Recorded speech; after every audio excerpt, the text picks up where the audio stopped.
Hello, sir. Today I'm going to be briefing my squad ambush. So we're going to be starting at the ORP.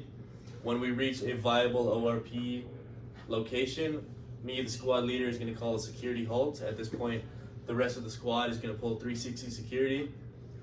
When this is done, the squad leaders are going to brief me on confirmation. At this point, we're going to just do a stop, smell, look, and listen to make sure the ORP is viable. When I'm given the thumbs up by my squad, me and Alpha Team and the assistant gunner for the gun team are going to do leader's recon. I'm briefing the Bravo team leader on my Gatwa, and he's going to brief the rest of the squad so they're tracking what the situation is. First thing I'm going to do is I'm going to find an RP, a location for my RP. I'm going to place this on the draw, almost directly south of the hill at 249. I'm going to place my RP here because it's like a natural choke point and it's very easy to identify, so when we go through, people aren't going to get lost. Next, I'm going to place my SNO team in front of the RP just to make sure the security is good there. At this point, I'm going to take my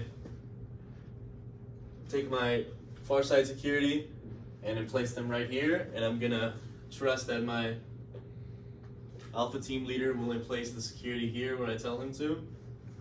Next, my assistant gunner and I are going to look for the support by fire position. We're going to place that on a hill about 100 meters north of this turn right here. It has good views of fire of the road, and it has good cover concealment. When I'm here, I'm going to mark it with 2 stakes to make sure we don't lose it on our return to the RP. Also, while I'm here, I'm going to identify and confirm direct fire control measures, the limits of the kill zone, and the tentative limit of advance. From here, me and the rest of my leader's recon will look for the assault position, and I'm going to put it at around 100 meters above the road, perpendicular to the road. I'm going to also identify this mistake so we don't lose it, and I'm going to also identify direct fire control measures and the limits of the kill zone from this perspective. At this point, I'm going to go back to the RP and then back to the ORP to get the rest of my squad and place them into the assault position. When they're here, before they get placed in the assault position, I'm going to send my automatic gunner and my assistant gunner to the support by fire position. Before the automatic gunner gets into the tripod, I'm going to have the assistant gunner cover him to make sure everything's going smoothly. When we get confirmation that they're in place, I'm going to move my assault element into position.